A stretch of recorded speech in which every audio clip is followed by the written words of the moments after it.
J'aimerais que vous imaginiez la scène juste 2 secondes. Vous avez un type qui est assis dans sa cuisine, la maison est en train de brûler, les rideaux sont en feu, la fumée est en train de sortir par les fenêtres, les pompiers sont en train de défoncer la porte, et lui, il regarde le thermomètre accroché à son mur, il sourit et il dit « Ah, bonne nouvelle, la température a baissé le mois dernier. » Ce type aujourd'hui, c'est le marché, la bourse mondiale. C'est comme ça que ça s'est passé cette semaine. Bienvenue dans ce Swiss Bliss. On est samedi matin, vous avez votre café. Moi, j'ai passé la semaine à regarder les marchés financiers faire un numéro d'équilibriste comme j'en ai rarement vu en plus de 30 ans de métier. Et je suis aussi revenu à la maison. Je suis Thomas Veillet et nous sommes le 18 juillet 2026.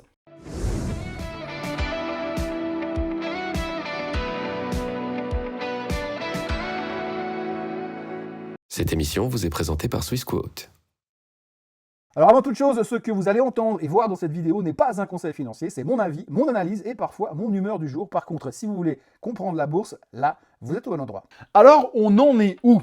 Je vous avoue que j'ai passé plus de temps dans les avions que devant mes écrans cette semaine, donc par moments j'ai un peu l'impression d'avoir raté 2 mois de bourse et une avalanche d'informations hyper importantes. On va donc essayer de faire le point et remettre l'ouvrage sur le métier pour être bien à jour pour la semaine prochaine. Parce que la semaine prochaine, il va encore y avoir du sport, même s'il n'y aura plus la Coupe du Monde. Donc, d'un côté, on a une guerre qui repart de plus belle entre les États-Unis et l'Iran, un détroit d'Ormuz qui est transformé en zone de péage militarisée et un baril de pétrole qui prend 16% en 5 séances. Hier soir, le WTI a terminé sa semaine à 82,47 $. Le Brent est à 88,10 et c'est bien joli d'avoir sorti des chiffres de l'inflation qui montraient que ça allait mieux, sauf que là, quand on sait que le WTI valait 67 et des poussières le 2 juillet, on peut se poser des questions sur la validité et l'intérêt des chiffres du CPI qui ont été publiés et tout ce qu'on en a pensé.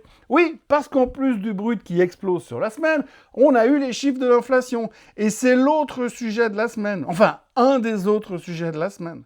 Non, parce qu'il faut bien retenir quand même que c'est quand même un événement, puisque pour la première fois depuis un bon moment, on a eu des chiffres d'inflation américains, le fameux CPI, qui ressortent en baisse sur le mois. Et Wall Street a applaudi comme si on venait de lui annoncer la fin de tous ses problèmes. Sauf que pendant qu'on applaudissait, eh bien, ça tirait dans tous les sens au Moyen-Orient et le pétrole, il est reparti à la hausse.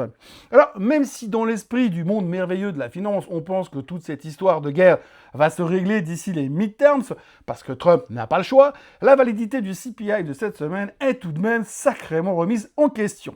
Et au milieu de tout ça, la toute grande passion de ces 24 derniers mois, l'intelligence artificielle, les semi-conducteurs, les puces à mémoire, tout ce qui a fait monter les marchés depuis 10 mois, est en train de se faire démonter propre en ordre. Moins 20% depuis le top du mois de juin sur l'indice des semi-conducteurs, le fameux SOX.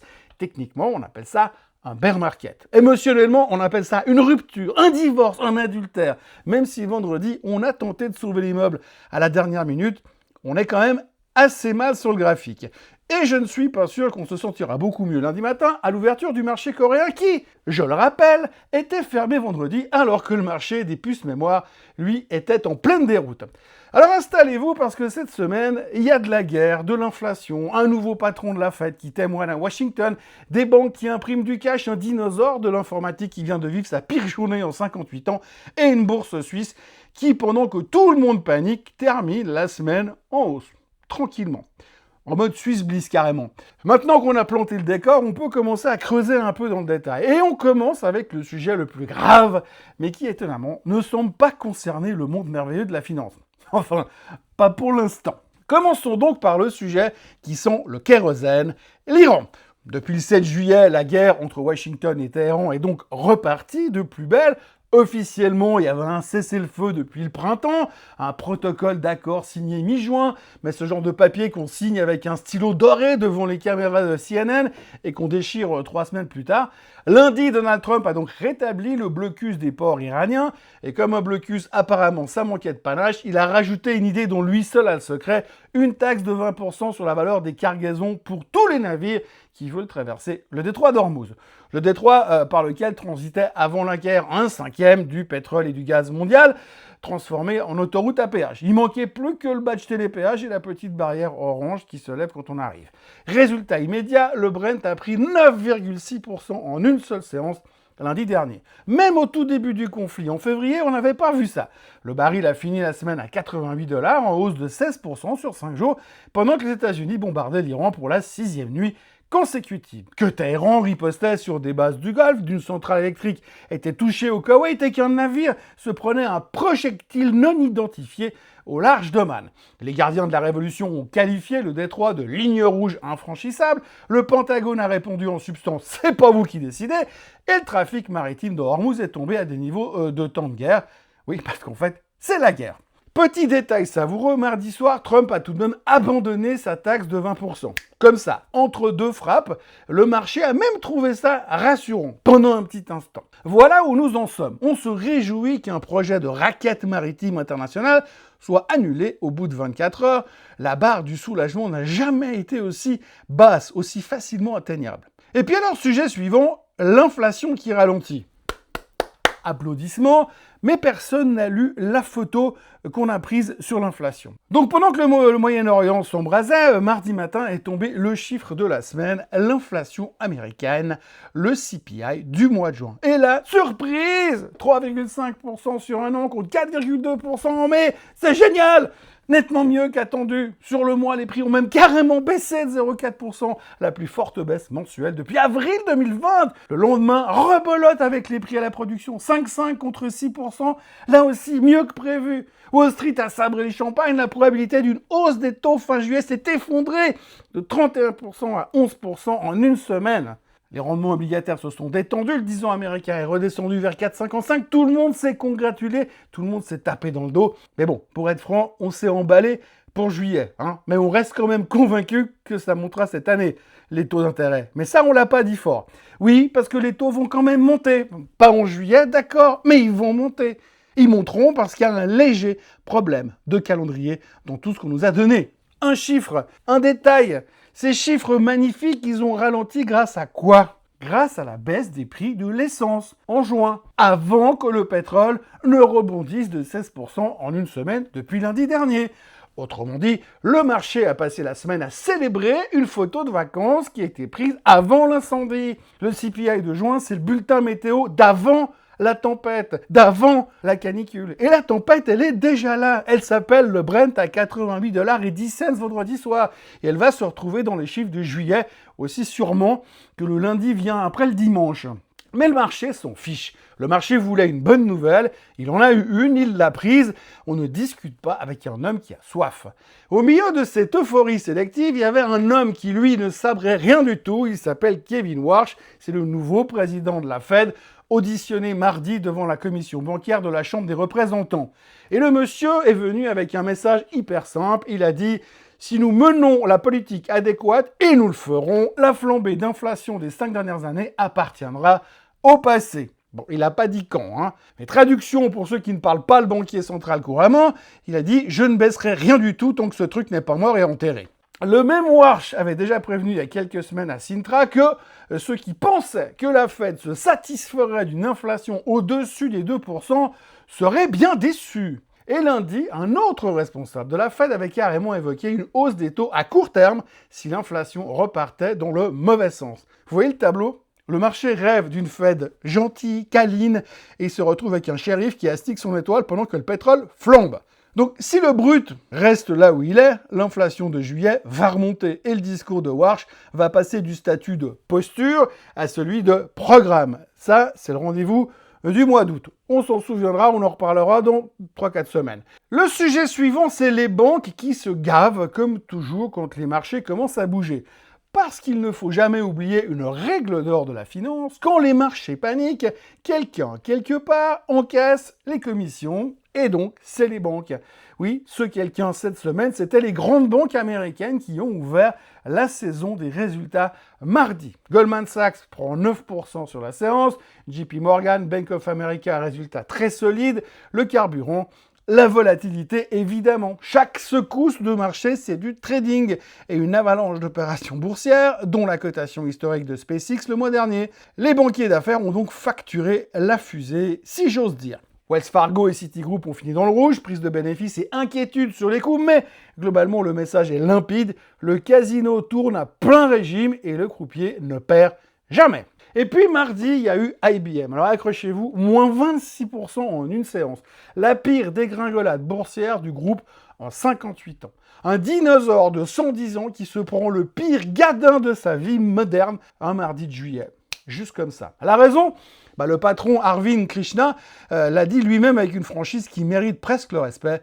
Nous avons failli à notre tâche. Nous ne nous sommes pas adaptés et nous n'avons pas agi assez rapidement. Les clients réorientent massivement leur budget vers les serveurs, le stockage, la mémoire, tout ce qui nourrit l'intelligence artificielle. Et IBM, sur ce marché-là, n'est nulle part. La vague du siècle est passée et IBM était sur la plage avec un seau et une pelle. C'est une histoire presque shakespearienne en fait. L'entreprise qui a inventé l'informatique moderne est larguée par la révolution informatique suivante. Retenez cette image parce qu'elle raconte les deux faces de la même pièce. L'IA détruit ceux qui la ratent et cette semaine, elle a aussi commencé à faire douter ceux qui l'ont quand même. Et on a beaucoup parlé de cette IA cette semaine, vous avez remarqué. Parce que le vrai feuilleton de la semaine, le fil rouge, la série dans la série, c'est la déroute des semi-conducteurs. Et je pèse mes mots. L'indice, le SOX, le Philadelphia Semiconductor Index, a perdu plus de 13% sur la semaine, sa pire semaine depuis avril 2025. Il est en baisse de 20% depuis son sommet du 22 juin. 20%, c'est donc la définition technique du bear market. Le secteur qui portait littéralement le marché mondial sur ses épaules est officiellement en marché baissier. Et le plus fascinant, c'est comment c'est arrivé. Parce que c'est pas arrivé sur des mauvaises nouvelles. Non, c'est arrivé sur des bonnes nouvelles.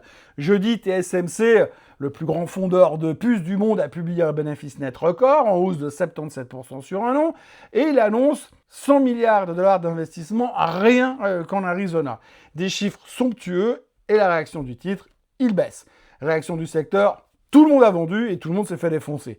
Séoul perdait 6,37% jeudi, après avoir déjà lâché près de 9% lundi, tout en ayant été fermé vendredi. Heureusement pour eux, SK Hynix et Samsung dévissaient, Tokyo perdait pratiquement 3%, Nvidia, Broadcom, Micron, Marvell, tous se sont fait massacrer à leur hauteur. Mercredi, ASML avait publié un bénéfice en hausse de 26% et relevé ses perspectives. Résultat, le titre a fini la semaine en baisse, plombé en plus par une info selon laquelle ASML voudrait augmenter ses prix.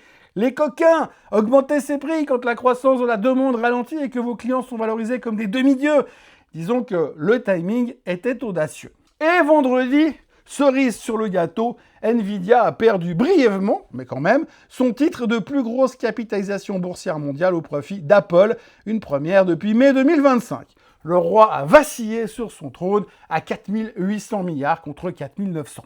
Ajoutez-y le lancement vendredi d'un modèle d'IA par le chinois Moonshoot AI, présenté comme une alternative moins coûteuse au modèle américain, et tout le monde a eu un flashback DeepSeek, ce moment de début 2025 où une start-up chinoise avait démontré qu'on pouvait faire pareil pour moins cher et fait trembler toute la cote. Si l'IA devient bon marché, à quoi serviront les 1000 milliards de dollars de dépenses d'investissement prévues l'année prochaine, rien qu'aux États-Unis? C'est la question. À 1000 milliards, personne n'a la réponse.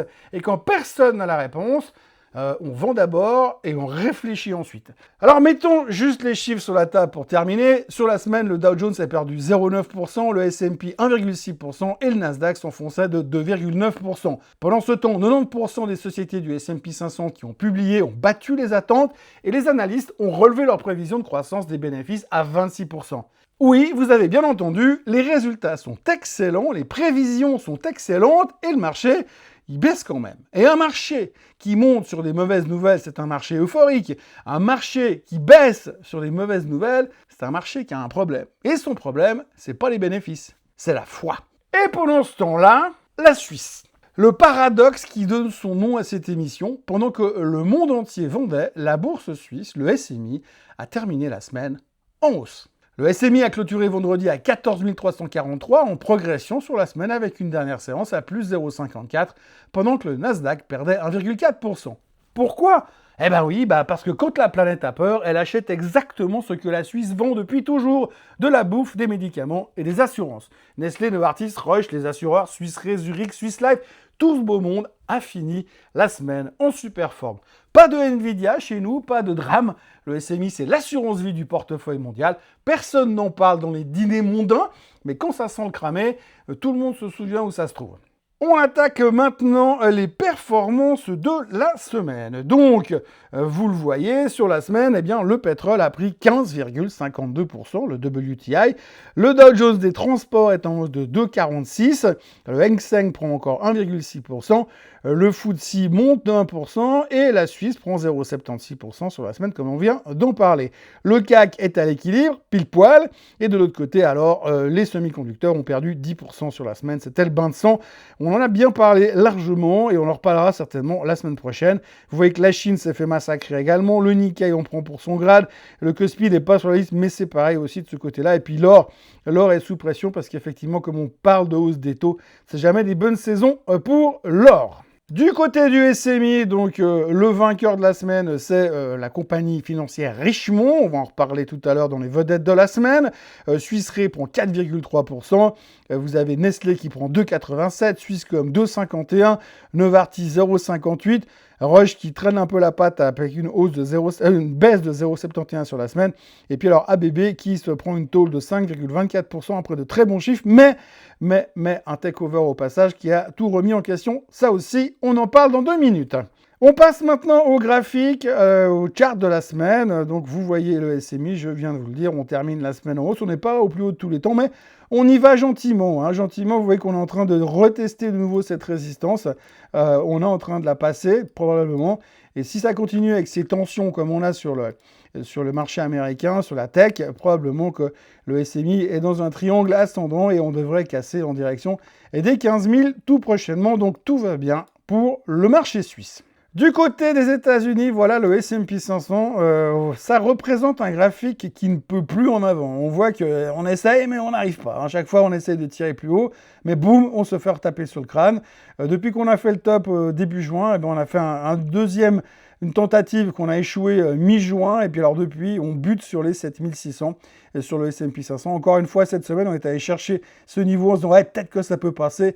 Eh ben non, ça passe pas malgré les bons résultats des bancaires. Il va falloir beaucoup plus que ça pour retrouver la niaque. Et vous constaterez aussi qu'on est en train de casser la moyenne mobile des 50 jours, la moyenne bleue ici. Et donc ça, c'est pas non plus un bon signe, surtout en fin de semaine. Comme on en a largement parlé, eh bien, la grosse victime de la semaine, c'est la tech. Vous voyez que le Nasdaq a pris cher sur la semaine, 3 séances pourries. On s'est bien retourné en fin de séance vendredi. On voit que les gens ont quand même clôturé les shorts. Et puis on se dit, on ne sait jamais, Trump peut nous sortir un truc en fin de week-end. Vous voyez qu'on a fait un espèce de bottom pour l'instant, un double bottom sur le Nasdaq. Mais là aussi, on a cassé les 50 jours. Si ça empire la semaine prochaine, on va aller directement chercher les 26 336, autrement dit, la moyenne des 200 jours. Le SOX, bain de sang de chez Bain de sang, vous le voyez, hein, donc la tôle monumentale, on en a parlé largement. Pour l'instant, vous voyez qu'on a un espèce de rebond qu'on avait fait autour des 11 000, enfin des 10 894 pour être précis. Peut-être qu'on va aller rechercher ça et tenter le rebond, mais là aussi, on a cassé. Ça pourrait très rapidement aller chercher les 8 980, là aussi la moyenne mobile des 200 jours. Vous voyez qu'on est toujours très content quand on vit ces phases-là comme on a vécu à l'époque, mais on sait aussi que c'est très faible dans la puissance, ce qui veut dire que ça peut rapidement être effacé. Et donc si on venait combler le gap qu'on a laissé ici, je vous laisse imaginer ce que ça ferait si le SOX revenait chercher les 8000, ce qui est techniquement assez facile par rapport à l'explosion qu'on a eue ces derniers temps. Et puisqu'on parle des semi-conducteurs, vous avez donc le Kospi, je le montre rarement dans ces vidéos, mais voilà, on va falloir en parler. Vous voyez que le Kospi, il a déclenché un magnifique trend descendant depuis le 19 juin, depuis que je suis parti en vacances d'ailleurs, c'est marrant quand même. Je suis parti en vacances le 20 juin, et donc c'est là où on a fait le top, plus ou moins. Et depuis, on n'a plus jamais regardé en arrière. Vous voyez que le trend descendant est bien marqué, et comme je vous le disais, le Kospi, la Corée était fermée vendredi pour cause de jour férié, donc autant vous dire que l'ouverture de lundi matin risque de se faire dans un état proche de l'Ohio. Vous voyez que là, on n'est pas très loin de la moyenne mobile des 200 jours. Hein, ça commence à puer sur le Kospi. Il faut dire que quand vous enlevez Samsung et Hynix, il ne reste pas grand-chose dans l'indice coréen. Petit coup d'œil sur le Japon qui s'est fait défoncer vendredi également, c'est le Nikkei là.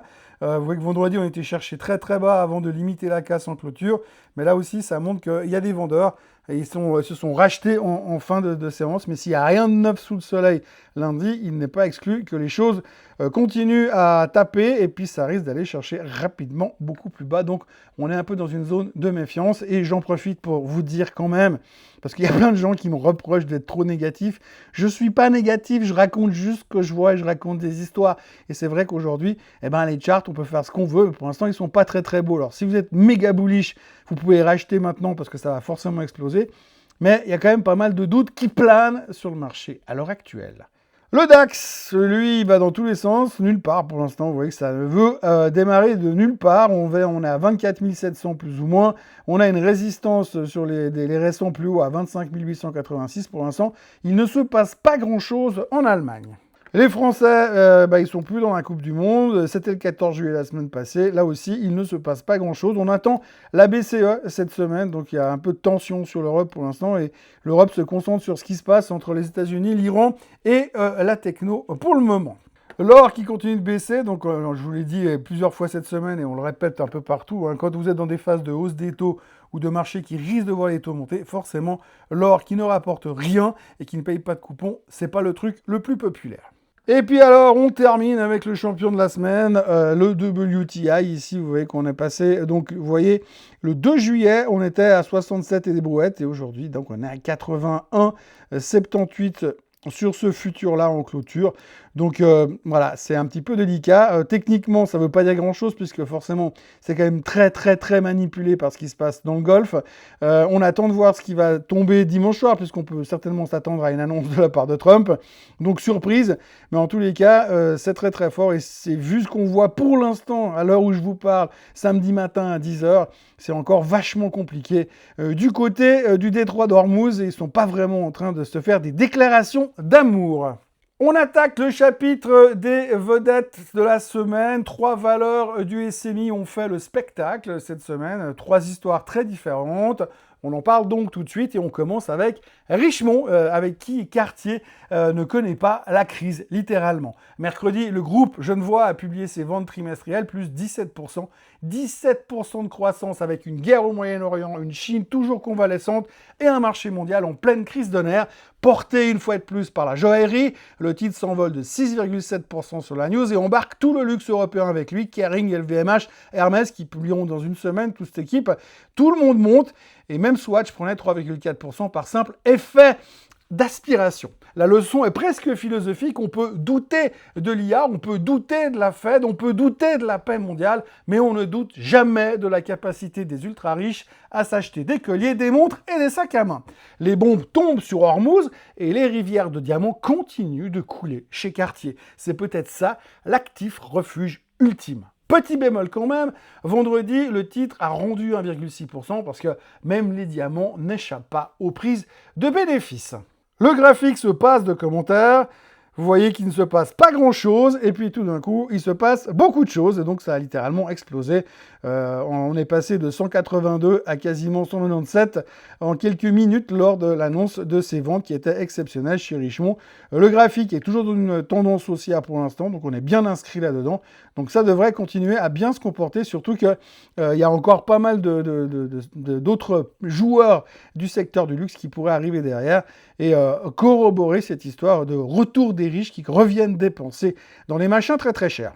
La vedette numéro 2, c'est ABB, et là, c'est l'histoire inverse. Jeudi, le géant de l'électronique publie un deuxième trimestre superbe, commandes et chiffre d'affaires en forte accélération, porté notamment par la demande d'équipements pour les centres de données. Tout va très bien. Et puis, dans la foulée, ABB annonce le rachat surprise du britannique Rotork pour 5,5 milliards de dollars, avec une prime de 60% sur le cours moyen des 3 derniers mois. À Londres, Rotork s'est envolé de 66%. À Zurich, ABB a perdu quasiment 6%. Le marché a donc regardé l'addition et a fait la grimace. Payer 60% de prime cash sans prévenir personne, c'est le genre de choses qui donne des sueurs froides aux actionnaires, même quand la logique industrielle se tient. Et elle se tient. Électrification, automatisation, gestion des flux, tout ce dont le monde de l'IA et de l'énergie a besoin. Mais voilà, en bourse, une bonne stratégie annoncée par surprise, ça reste d'abord une surprise. Et le marché déteste les surprises, même emballées dans du papier cadeau. Là aussi, le graphique se passe de commentaires. Bon chiffre, et puis méchant takeover. Résultat, grosse claque. Mais encore une fois, hein, c'est peut-être cher, 66% sur Retorque. Mais le titre va bien, la société va super bien, ils sont hyper bien positionnés. Donc c'est plutôt une opportunité d'achat, à mon sens, sur ABB. Et puis alors, pour la bonne bouche... Voici Retorque.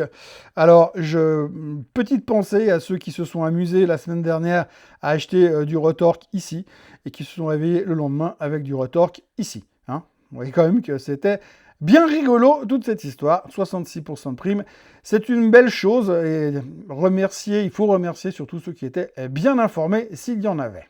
Vedette numéro 3, UBS, qui a passé la semaine à faire l'ascenseur au rythme de Wall Street. Mardi, porté par les résultats somptueux de ses concurrents américains, la banque aux 3 clés s'est envolée de 3,7% et finissait comme meilleure valeur du SMI. Logique de marché, si Goldman se gave, UBS doit forcément se gaver aussi quelque part.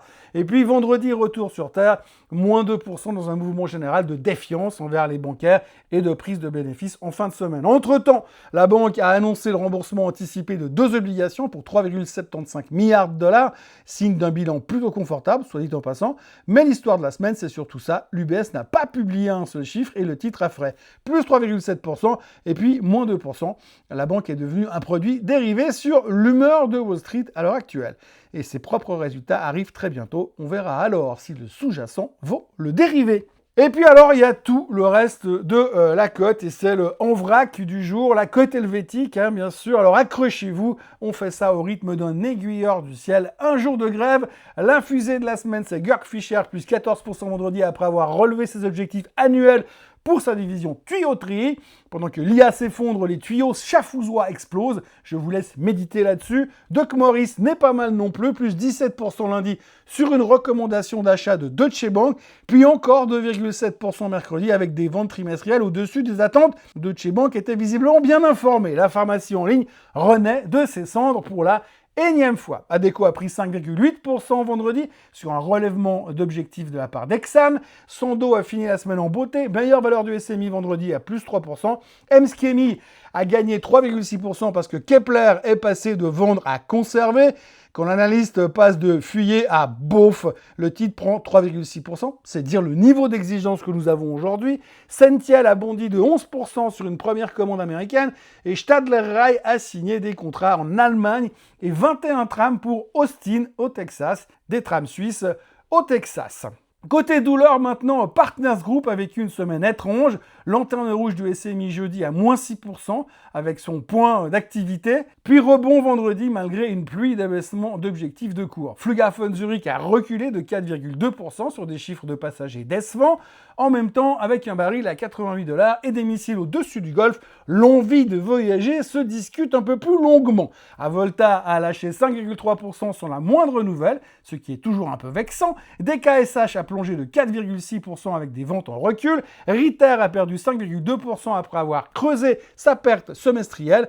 Autoneum a passé des 4,5% parce que UBS l'a downgradé. Et Software One a trébuché de 3,4% en annonçant son nouveau directeur général unique. Bon, maintenant on va prendre 3 pas de recul, même si j'ai pas beaucoup de place pour prendre du recul, parce que cette semaine, elle mérite quand même qu'on la regarde droit dans les yeux. Ce qui s'est passé ces 5 derniers jours, c'est pas une correction technique, c'est un test de foi. Depuis des mois, ce marché repose sur un credo unique, l'IA justifie absolument tout. Les valorisations, les 1000 milliards de capex, les multiples délirants, absolument tout. Et cette semaine, pour la première fois, le mécanisme s'est enrayé de façon visible. TSMC publie des résultats records. Le secteur est en baisse. ASML bat les attentes. Le secteur est en baisse. 90% des entreprises battent le consensus. Les indices baissent. Quand les bonnes nouvelles ne font plus monter le marché, c'est que le prix de la perfection était déjà payé auparavant. Ceux qui ont connu 1999 reconnaîtront le parfum, ce moment précis où les résultats sont magnifiques, où les titres baissent quand même, parce que magnifique, c'était déjà dans les cours. Une note d'un analyste cette semaine comparait l'IA à l'industrie automobile d'il y a un siècle. Quelques survivants glorieux, des dizaines de cadavres et une confiance globale excessive. En 1910 aussi, l'automobile était l'avenir, et c'était vrai.